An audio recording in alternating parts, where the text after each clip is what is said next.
7 बजे का सूर्यास्त होता है, देयर इज नो सॉल्यूशन, बराबर है ना?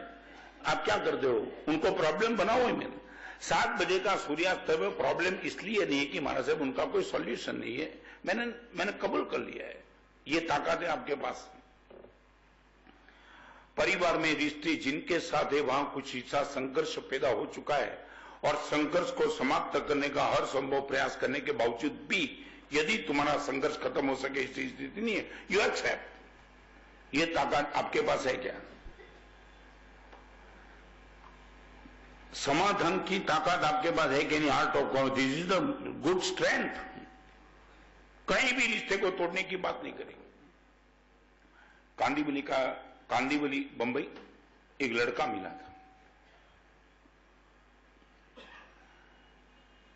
किसी ने वो लड़के के हिसाब से मेरे सामने बात रखी थी कि महाराज साहब क्या लड़का शालीन है, पितृभक्त है।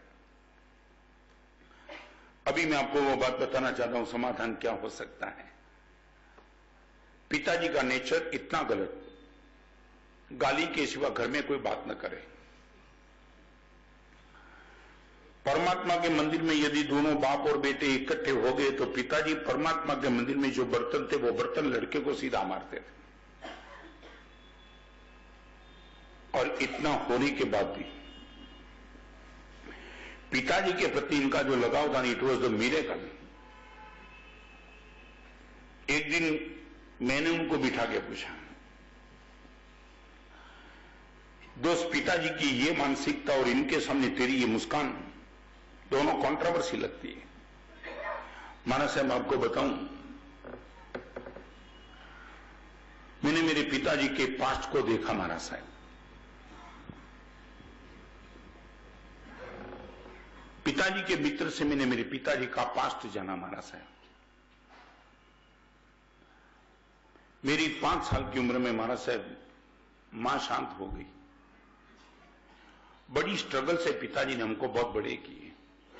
आर्थिक स्थिति बहुत कमजोर, वहां बोझ का तूफान, यहां मां नहीं, हम 3 भाई 2 बहन, सबको बड़ा करने की जिम्मेदारी। और ये मानसिकता के बीच में हर तरह नेगेटिविटी के बीच में पिताजी का नेचर माना साहब ये बिगड़ गया।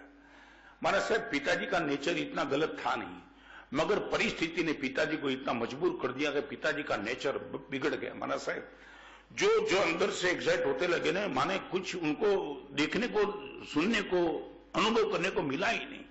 खाने का ठिकाना नहीं, बोझ गरम, यहां मां नहीं, हम 3 और 2 5, इनको बड़ा करना माना इट वॉज रियली डिफिकल्ट।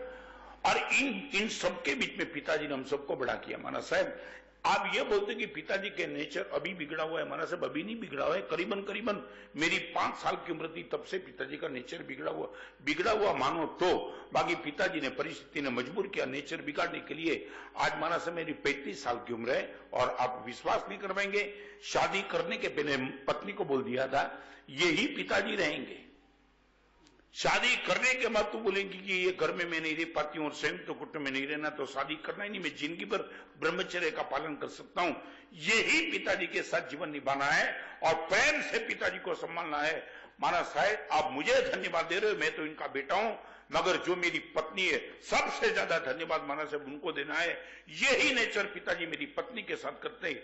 मगर मेरी पत्नी ने कहा है मुझे कि आपके पिताजी ने इस उम्र में भी, ये टेंशन के बीच में भी आपको यदि बड़ा किया है प्रेम से, तो आपको मैं संभाल लेती हूं, आपके पिताजी को मैं संभाल लूंगी। ये ताकत। और ये लड़का बोलता है कि महाराज साहब पिताजी का नेचर गलत नहीं है, पिताजी के नेचर को गलत मजबूरी से किया है। और महाराज साहब ये हो सकता है दुनिया की दृष्टि से ये बिगड़े हुए नेचर वाला आदमी है, मेरी दृष्टि से मेरे अनंत उपकारी पिताजी है, मैं इनके साथ समाधान निश्चित तौर से कर सकता हूं। क्या है तो मेरे पास समाधान नहीं कर